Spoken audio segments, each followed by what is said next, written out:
नमस्कार। मैं सुनीता कथा मंथन में आप सबका स्वागत करती हूँ। कथा मंथन में आज सुनिए रविंद्रनाथ टैगोर जी की कहानी नैन जोड़ के बाबू। नैन जोड़ के बाबू के अलावा अन्य कहानियाँ अगर आप रविंद्रनाथ टैगोर जी की सुनना चाहते हैं तो आप हमारे डिस्क्रिप्शन बॉक्स नहीं तो एंड स्क्रीन पे जा कर के उनकी प्लेलिस्ट चेक कर सकते हैं। इसके अलावा अन्य उपन्यास और कहानियों का लिंक आपको हमारे डिस्क्रिप्शन बॉक्स से मिल जाएगा और यह आप हमारे चैनल की प्लेलिस्ट में भी जा कर के ढूंढ सकते हैं। तो चलिए शुरू करते हैं नैन जोड़ के बाबू। नैन जोड़ जमींदार किसी जमाने में बाबू नाम से मशहूर थे। उस जमाने की बाबूगिरी का आदर्श बहुत सीधा नहीं था। आजकल जैसे राजा या राय बहादुर का खिताब पाने के लिए बहुत से भोज, दावतें, नाच, गुड़दौड़, सलाम और सिफारिश का सहारा लेना पड़ता है, वैसे ही पुराने जमाने में आम पब्लिक से बाबू उपाधि पाने के लिए काफ़ी कष्टकर मेहनत करनी पड़ती थी। हमारे नैन जोड़ के बाबू लोग किनारी फाड़ देने के बाद ढाके की धोती पहनते थे, क्योंकि उनकी किनारी के खुदरेपन से उनकी कोमल बाबूगिरी को कष्ट पहुंचता था। वे लोग लाखों रुपए व्यय करके बिल्ली के बच्चों की शादी किया करते थे और कहा जाता है कि एक बार किसी उत्सव के अवसर पर रात को दिन बनाने की कसर पूरी करने के लिए इन लोगों ने अनगिनत बत्तियां जलाकर सूरज की किरणों की नकल करते हुए ऊपर से चांदी की सच्चे गोटे की बारिश कराई थी। इसी से तो पाठक समझ गए कि उस जमाने में बाबुओं की रईसी वंश परंपरा में से स्थायी नहीं हो सकती थी। बहुत सी बत्तियों वाले दीपक की तरह ये लोग अपना तेल बड़े ठाट बाट से जलाकर थोड़े ही समय में समाप्त कर दिया करते थे। नैन जोड़ के उस मशहूर बाबू खानदान के एक बुझे हुए चिराग हैं हमारे कैलाश चंद राय चौधरी। जिस समय इनका जन्म हुआ था, दीपक के तले में ही तेल बाकी रह गया था। इनके पिता की मौत के बाद नैन जोड़ की बाबूगिरी श्राद्ध शांति के कई एक असाधारण अनुष्ठानों से अपनी आखिरी ज्योति बिखेर कर अचानक बुझ चुकी। सभी जर जायदाद कर्ज के कारण बिक गई। कुछ थोड़ी बहुत बची कुची रही भी तो उससे बाप दादा का यश बनाए रखना मुश्किल हो गया। इसलिए नयन जोड़ को छोड़कर कैलाश बाबू अपने बेटे को साथ ले कलकत्ता आकर रहने लगे। वह बेटा भी अपनी एक बेटी और इस हत गौरव परिवार को पीछे छोड़ स्वर्ग सिधार गया। हम लोग उनके कलकत्ता के पड़ोसी हैं। हमारा इतिहास उनसे भी भिन्न है। मेरे पिता ने अपने परिश्रम कौशल से धन कमाया था। वे कभी घुटनों से नीचे धोती नहीं पहनते थे, कौड़ी कौड़ी का हिसाब रखते थे और उन्हें बाबू की उपाधि पाने का भी कोई लालच नहीं था। इस वजह से मैं उनका इकलौता बेटा उनका बहुत आभारी हूँ। मेरा विचार है कि मैं जो शिक्षित बन गया हूँ और अपने प्राण और सम्मान की रक्षा के लिए पर्याप्त धन बिना प्रयास के पा गया हूँ, इतना ही मेरे लिए बहुत कुछ है। शून्य भंडार वाली पुश्तैनी बाबूगिरी के उजले इतिहास की अपेक्षा लोहे की तिजोरी में रखे प्रमिसरी और करेंसी नोट मेरे लिए अधिक कीमती हैं। संभवतः इसी कारण जब कैलाश बाबू अपने खानदानी गौरव के दिवालिया बैंक पर मनमाने लंबे चौड़े चेक काटा करते थे, तब मुझे वह अत्यंत असहनीय लगने लगता था। तब मुझे महसूस होता था कि वह मेरे पिताजी ने चूंकि अपने हाथों से धन कमाया है, इसलिए कैलाश बाबू शायद मन ही मन हमारी अवज्ञा करते हैं। मुझे गुस्सा आ जाता और मैं सोचता कि दोनों में से अवज्ञा के योग्य कौन है। जिस व्यक्ति ने जीवन भर कठोर त्याग को स्वीकार कर तरह तरह के प्रलोभनों को पार कर छोटी छोटी सांसारिक प्रशंसा की अवहेलना कर काफी मेहनत और सतर्क बुद्धि के द्वारा सारी प्रतिकूल बाधाओं में जीवन भर एक एक टन चांदी को समेटते हुए दौलत का एक ऊंचा पिरामिड केवल अपने हाथों से बना डाला, वह केवल इसी कारण अवज्ञा के काबिल है कि घुटनों के नीचे धोती उन्होंने नहीं पहनी। मामूली व्यक्ति अपने को इस प्रकार बना ले, यह असंभव है। तब मेरी उम्र बहुत कम थी, इसलिए मैं ऐसी बहस किया करता और गुस्से में भी आ जाता था। अब मेरी उम्र ज़्यादा हो गई है और मैं सोचा करता हूँ इसमें नुकसान ही क्या है। मेरे पास काफ़ी जायदाद है, मुझे किस बात की कमी है। जिसके पास कुछ भी नहीं, अगर वह अहंकार करके प्रसन्न होता हो तो दमड़ी भर का भी मेरा नुकसान नहीं होता, बल्कि उस बेचारे को हमसे अगर कुछ संतोष मिलता है तो मिलने दो। मैंने यह भी गौर किया कि मेरे अलावा कोई और कैलाश बाबू पर कभी नाराज नहीं होता। इसकी वजह यह थी कि इतना सीधा साधा आदमी आम तौर में देखने में नहीं आता। क्रियाक्रम और सुख दुख में पड़ोसियों से उनका पूरा मेल जोल था। बच्चे से लेकर बूढ़े तक सभी से मुलाकात होते ही वे हंसते हुए बड़े सभ्य और सज्जनता पूर्वक बोला करते और उनके सारे संबंधियों की कुशल मंगल पूछने के पश्चात ही उनका शिष्टाचार दम लेता था। यही कारण है कि किसी के साथ उनकी भेंट होते ही एक लंबी प्रश्नमाला की सूची तैयार हो जाती। कहिए, कुशल से तो हैं? शशि का क्या हाल है? हमारे बड़े बाबू तो कुशल से हैं, है ना? सुनो, मधु के लड़के को बुखार आ गया, अब तो ठीक है ना? हरिचरण बाबू को बहुत दिनों से इधर नहीं देखा, खैरियत से तो है? तुम लोगों का क्या हाल है? और घर के बाल बच्चे तो सब खैरियत से हैं? इत्यादि।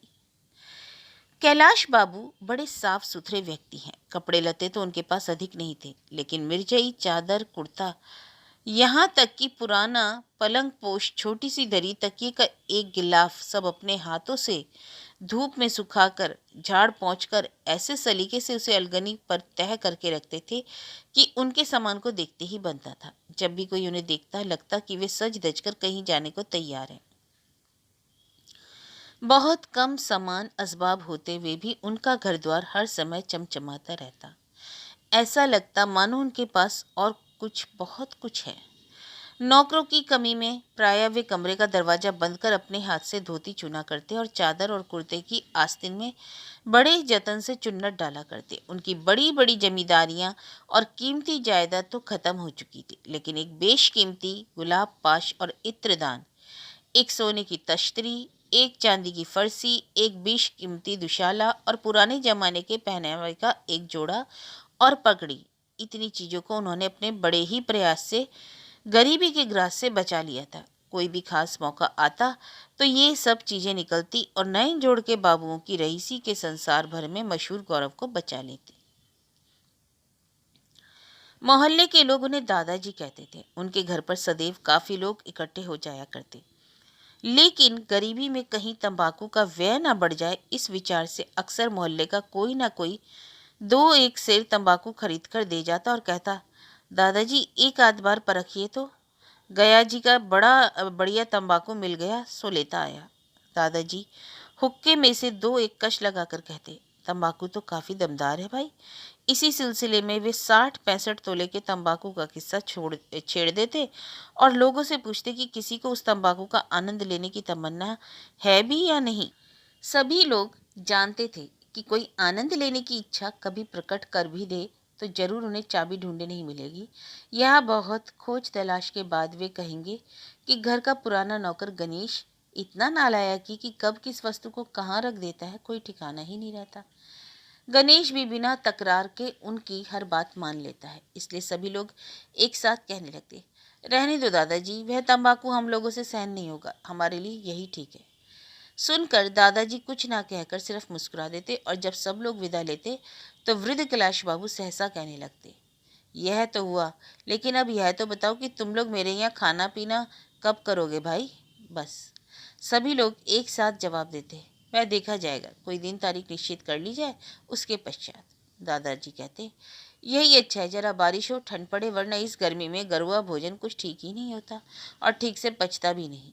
जब बारिश होती तब दादाजी को कोई उनके वायदे की याद नहीं दिलाता, बल्कि इसकी चर्चा छिड़ जाने पर सभी कहने लगते, इस बरसात के पानी में दावत का कोई मजा नहीं आएगा। दादाजी के सामने उनके सभी घनिष्ठ मित्र इस बात को मान लिया करते कि इस छोटे से मकान में रहना उनके लिए बड़ा तकलीफदेह भी है और उन्हें शोभा भी नहीं देता। हालांकि इस विषय में उनको भी शक न था कि कलकत्ता में खरीदने योग्य मकान ढूंढ निकालना भी कितना कठिन कार्य है। यहाँ तक कि 6-7 महीने हो गए, मोहल्ले वालों में से किसी को भी किराए पर एक बड़ा सा मकान ढूंढने न मिला। हार मानकर दादाजी कहते, रहने भी दो भाई, तुम लोगों के पास ही तो रहता हूँ, यही मेरा सुख है, वरना नयन जोड़ में आलीशान कोठी तो पड़ी हुई है, पर वहाँ मेरा मन ही नहीं लगता।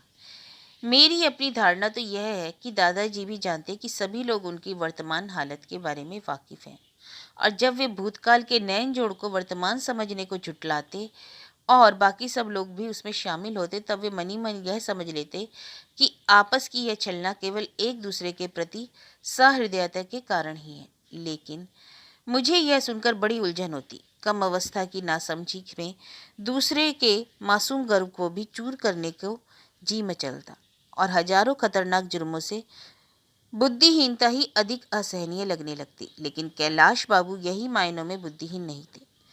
काम काज में उनकी सहायता और मशवरे का सभी लोग सम्मान करते हैं, लेकिन नयन जोड़ बड़प्पन जताते वक्त अपना होश हवास खो बैठते थे। सभी लोग उनसे प्रेम भाव रखते थे और उनकी बातों का आनंद लेते थे। इसी वजह से उनकी किसी भी असंभव बात को बिना रोक टोक से सुन लेते थे। इसी कारण से वे अपनी लतरानी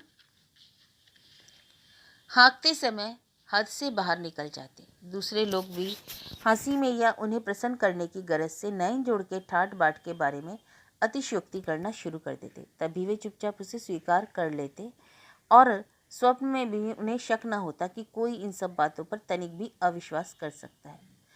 कभी कभी तो मेरे मन में यह इच्छा बलवती होती कि बूढ़ा जिस झूठ के किले का सहारा लेकर उसमें रह रहा है और समझ रहा है कि वहाँ चिर स्थायी है, उस किले को सबके सामने मैं तोप के 2 गोलों से उड़ा दूं। किसी चिड़िया को डाली पर आराम से बैठे हुए देखते ही शिकारी का मन करता है कि उसे गोली का निशाना बना ले। पहाड़ पर से गिरते हुए किसी पत्थर को देखते ही तो बालक का मन करता है उसे ठोकर मारकर नीचे लुढ़का दे। जो वस्तु हर वक्त गिरने ही वाली है लेकिन किसी से अटकी हुई है, उसे गिरा देने से ही मानो संपूर्णता समाप्त हो जाती है और दर्शकों को तृप्ति मिलती है। कैलाश बाबू के झूठे इतने ही सरल थे, उनकी बुनियाद इतनी कमजोर थी और वे सच्चाई की बंदूक के सामने आकर सीना तानकर ऐसे खड़े होते थे कि उन्हें क्षण भर में मटिया मेट कर देने के लिए बड़ा ही क्रोध आता। लेकिन केवल आलस्य और शिष्टाचार का ख्याल, इस काम से मैं अलग ही रहा।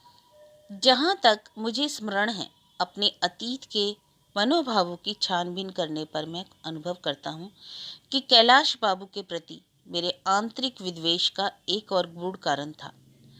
उसे जरा ब्यौरे से बताना आवश्यक है। धनी व्यक्ति का पुत्र होकर भी मैंने ठीक वक्त पर एमए पास किया। जवानी के होते हुए भी किसी तरह की बुरी सोहबत में पड़कर घटिया आमोद प्रमोद में भाग नहीं लिया और अपने अभिभावक की मृत्यु के बाद स्वयं मालिक बन जाने पर भी स्वभाव में किसी प्रकार की गड़बड़ी नहीं आने दी। इसके अलावा मेरा चेहरा ऐसा है कि अगर मैं अपने मुंह से स्वयं को सुंदर कहूँ तो वह अहंकार हो सकता है, पर असत्य बिल्कुल नहीं। इसलिए बंगाल के विवाह के बाजार में मेरा दाम काफ़ी ऊंचा था, इसमें संदेह नहीं, और इस बाजार से मैं अपना मूल्य वसूल कर लूँगा। मैंने दृढ़ निश्चय कर लिया था। मेरी कल्पना के आदर्श के रूप में धनी पिता की परम रूपवती इकलौती बेटी विराजमान थी। मेरे विवाह के लिए 10-10 हजार रुपये के दहेज के प्रस्ताव दूर दूर से आने लगे। मैं बेचैन सा होकर तराजू पर उन सब की योग्यता को तोल रहा था।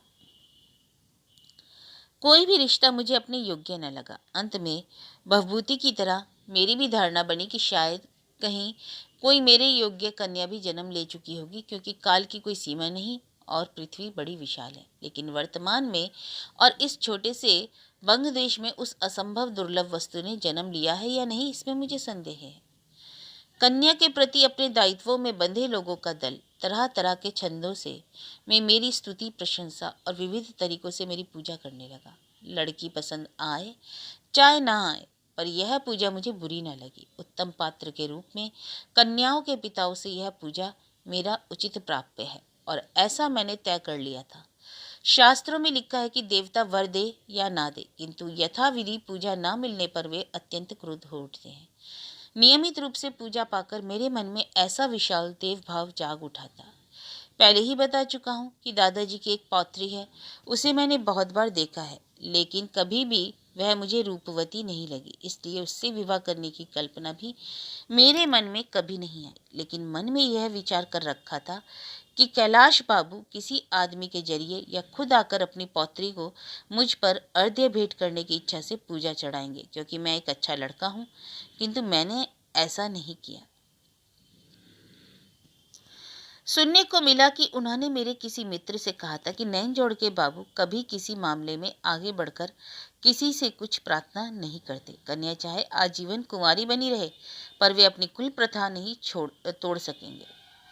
सुनकर मुझे बड़ा क्रोध और विस्मय दोनों हुए। वह गुस्सा बहुत दिन तक मेरे मन में बना रहा, लेकिन चूंकि मैं अच्छा लड़का हूँ इसलिए शांत रहा। जिस प्रकार वज्र के साथ बिजली रहती है, उसी प्रकार मेरे चरित्र में क्रोध के साथ एक प्रकार का शरारतीपन भी मौजूद था। वृद्ध को खामखा पीड़ा पहुंचाना मेरे लिए कदापि संभव नहीं था। लेकिन एक दिन सहसा एक ऐसी शरारत से मेरी योजना मस्तिष्क में आई कि उसे कार्यान्वित करने का लालच में दबा न सका। यह बात मैं पहले भी बता चुका हूँ कि उस वृद्ध कैलाश बाबू को खुश करने के लिए लोग तरह तरह की झूठी मनगढ़ंत बातें गढ़ा करते थे। मोहल्ले के एक पेंशन याफ्ता डिप्टी मजिस्ट्रेट प्रायः कहा करते, दादाजी छोटे लाट साहब के साथ जब भी मेरी मुलाकात होती है, वे नैन जोड़ के बाबुओं के हालचाल के बारे में पूछताछ किए बिना नहीं रहते। लाट साहब का कहना है कि बंगाल के सिर्फ दो ही पुराने रईस खानदान है, एक तो बर्दवान का राजा और दूसरे नैन जोड़ के बाबू। यह सुनकर दादाजी बड़े प्रसन्न होते और भूतपूर्व डिप्टी साहब से भेंट होते ही तरह तरह के कुशल समाचार पूछने के साथ साथ यह भी पूछ लेते, छोटे लाट साहब आप खैरियत से तो हैं, मेम साहब खुशल से तो हैं, उनके बाल बच्चे सब मजे में तो हैं। साथ ही साथ यह भी इच्छा प्रकट करते कि जल्दी ही किसी दिन वे उनसे मिलने जाएंगे। लेकिन भूतपूर्व डिप्टी साहब को यह भली भांति मालूम था कि नैन जोड़ की प्रसिद्ध 4 घोड़ों की बग्घी दादाजी के दरवाजे पर आते आते बहुत से छोटे बड़े लाट बदल जाएंगे। मैं एक दिन सवेरे कैलाश बाबू के घर गया। मैंने उन्हें अलग ले जाकर चुपके से कहा, दादाजी कल मैं लेफ्टिनेंट गवर्नर की लॉबी में गया था। उन्होंने नैन जोड़ के बाबुओं का वर्णन किया तो मैंने उनसे कहा कि नैन जोड़ के कैलाश बाबू अब तो कलकत्ता में ही हैं। सुनकर उन्होंने बहुत पश्चाताप किया कि वे अब तक आपसे मिलने नहीं आ सके। उन्होंने कहा कि आज दोपहर को ही वे आपसे गुप्त रूप से आकर मिलेंगे, और अगर दूसरा कोई होता तो इस बात की फर्जी बात को समझ जाता, और किसी दूसरे आदमी के बारे में भी होता तो वे हंस देते।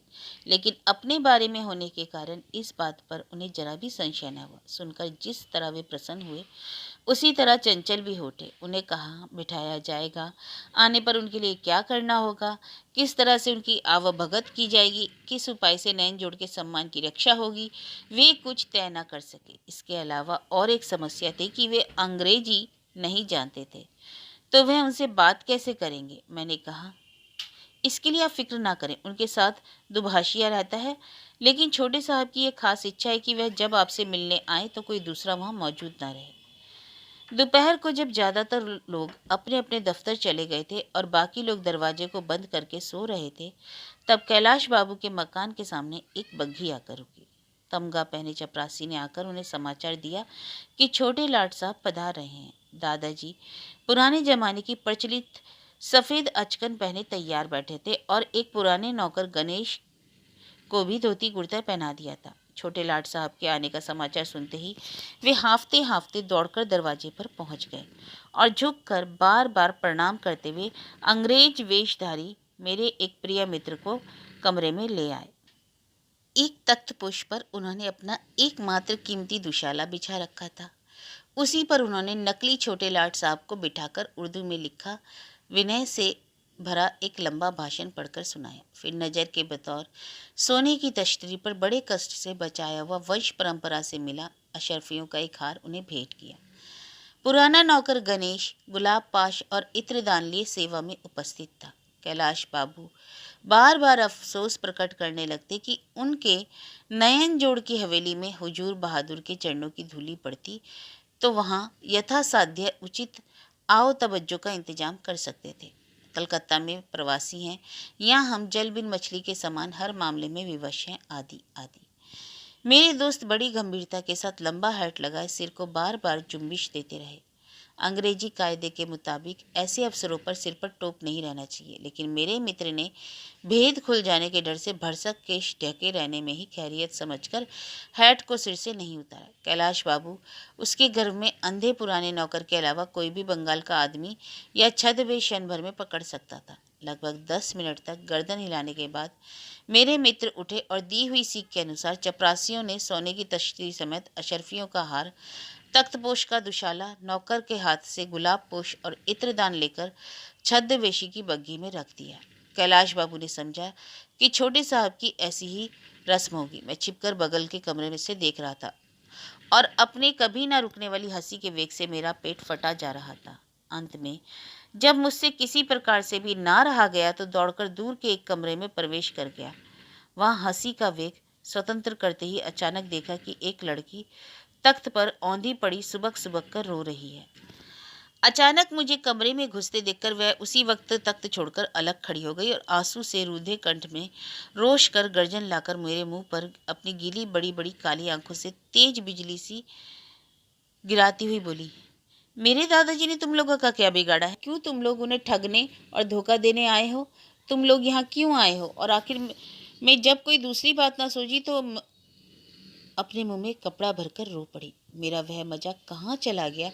मेरे मस्तिष्क में इतनी देर तक यह बात नहीं आई थी कि मैंने जो कुछ किया है वह तो सिर्फ मजाक के अलावा और कुछ भी हो सकता था, लेकिन अचानक लगा कि मैंने किसी के मन के बड़े ही कोमल स्थान पर चोट पहुंचाई है। एकाएक मेरे किए हुए काम का की विभत्स निर्दयता मेरे सामने साफ उठी। शर्म और पछतावे को लेकर मैं दुत्कारे हुए कुत्ते की तरह चुपचाप कमरे से निकल गया। वास्तव में कैलाश बाबू ने मेरा क्या बिगाड़ा था? उनके निरीह अहंकार ने भी कभी किसी प्राणी को चोट नहीं पहुंचाई थी। फिर मेरे घमंड ने ऐसा खूंखार रूप क्यों ले लिया? इसके अतिरिक्त इस मामले में एक और बात के लिए भी मेरे नेत्र आज खुल गए। मुझे ऐसा लगता था कि शादी के बाजार में वह इस इंतजार में बैठी हुई है कि कोई व्यक्ति विवाह की इच्छा लिए उसे पसंद कर ले।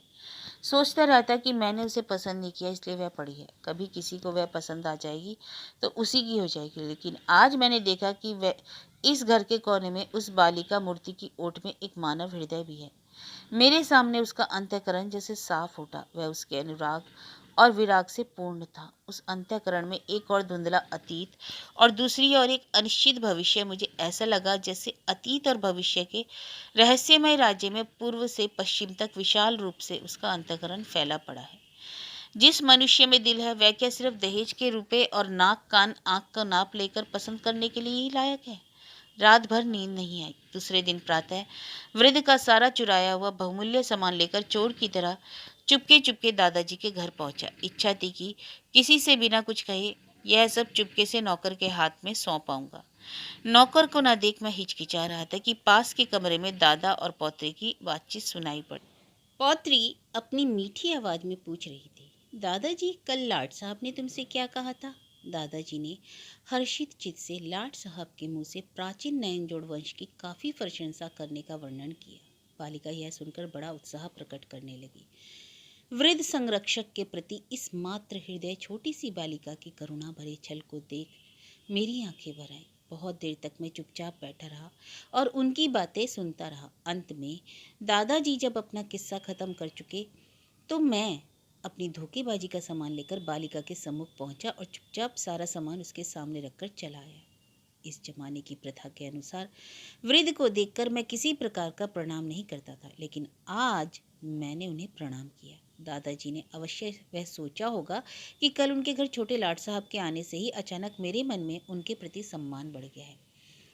वे पुलकित होकर अपने मुंह से छोटे लाट साहब के बारे में मनगढ़ंत किस्सा बना बना कर सुनाने लगे और मैं भी बिना कुछ टोके ध्यान से सुनने लगा। बाहर के अन्य लोगों ने ये बात सुनी। उन्होंने इसे कल्पित कहानी मान लिया और उनकी प्रत्येक बात पर कौतुक से हामी भरते रहे। जब सब लोग उठकर चले गए तो मैंने बड़े ही शर्मीले भाव व करुणा मन के साथ दादाजी के सामने प्रस्ताव रखा। मैंने कहा, हालांकि नयन जोड़ के बाबुओं की वंश मर्यादा की तुलना में मेरी कोई हैसियत नहीं, फिर भी मेरा यह किस्सा सुनते ही बूढ़े ने मुझे बाहों में भर लिया और आनंद के आवेश में बोल पड़ा, मैं गरीब हूँ, मेरा ऐसा सौभाग्य हो सकता है इसकी मैंने कल्पना भी नहीं की थी भाई। मेरी कुसुम ने बहुत पुण्य किया है, इसी कारण से आज तुमने यह बंधन स्वीकार किया है। कहते कहते बूढ़े की आंखों में से आंसुओं की धारा बहने लगी।